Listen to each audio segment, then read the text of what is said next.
Uang merupakan salah satu faktor penting dalam kehidupan bermasyarakat setiap individu di muka bumi ini. Psikolog industri dan bisnis, psikolog eksperimental, dan banyak lagi individu yang berorientasi tentang efek dari suatu imbalan uang atas perilaku individu. Uang merupakan suatu objek atau benda yang tidak bergerak. Pada dasarnya, uang adalah konsep dan ide barter di mana uang muncul sebagai kemudahan untuk memfasilitasi berdagang. Perbankan adalah segala sesuatu yang menyangkut tentang bank, mencangkup kelembagaan, kegiatan usaha, serta cara dan proses dalam melaksanakan kegiatan usahanya.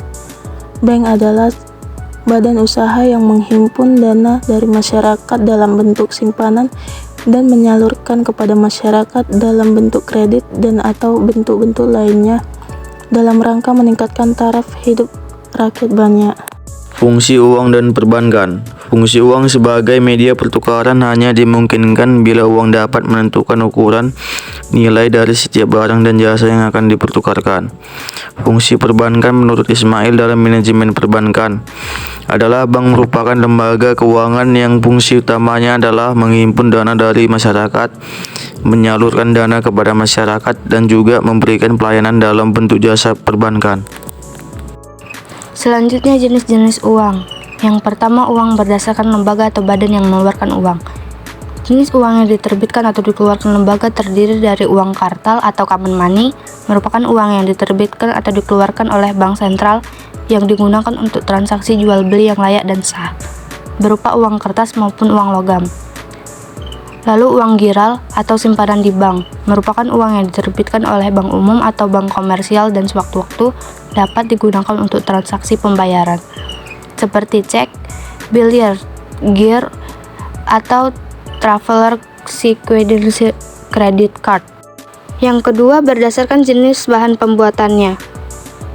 A. Uang logam. Uang logam terbuat dari bahan emas atau perak karena emas dan perak memenuhi syarat-syarat uang yang efisien, di mana emas dan perak mudah dikenali dan nilainya cenderung stabil. Di samping itu, emas dan perak tidak mudah rusak. B. Uang kertas.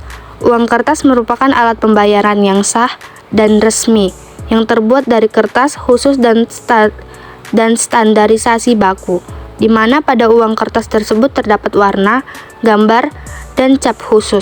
Yang ketiga, uang berdasarkan nilai yang tergantung di dalamnya. Uang dengan jenis ini dilihat dari nilai yang tergantung dalam uang tersebut, apakah nilai intrinsiknya atau bahan pembuatan uangnya, atau nilai nominalnya, atau nilai yang tertera dalam uang tersebut. Dengan demikian, jenis uang ini terbagi ke dalam dua jenis. A. Bernilai penuh atau full body money, di mana nilai nominal uang dengan nilai intrinsiknya sama. Contohnya, uang logam, nilai membuat uang sama dengan nilai nominal yang tertera atau tertulis di uang tersebut.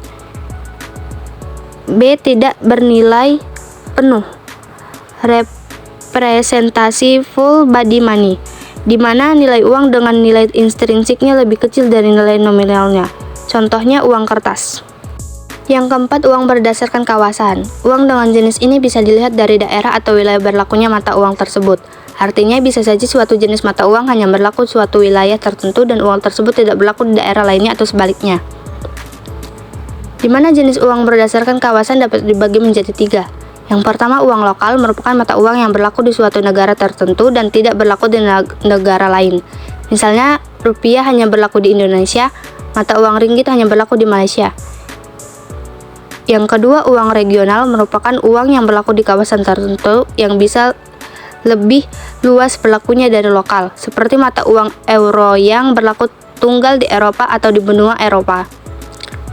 Yang ketiga, uang internasional merupakan uang yang berlaku antar negara atau uang yang berlaku di semua negara di dunia seperti mata uang US dollar. Maka, kesimpulan yang kita dapatkan dari materi uang dan perbankan adalah uang dan perbankan memiliki peran vital dalam sistem perekonomian modern. Uang berfungsi sebagai alat tukar, penyimpanan nilai, dan satuan hitung. Sementara perbankan berperan sebagai lembaga intermediasi keuangan yang menghimpun dan menyalurkan dana masyarakat. Keduanya saling terkait dalam memfasilitasi transaksi ekonomi dan mendorong pertumbuhan. Perkembangan sistem keuangan telah menghasilkan berbagai jenis uang, dari uang kartal hingga giral, serta memperluas fungsi dan layanan perbankan. Pemahaman tentang uang dan perbankan menjadi krusial dalam mengelola kepribadian keuangan maupun kebijakan ekonomi nasional.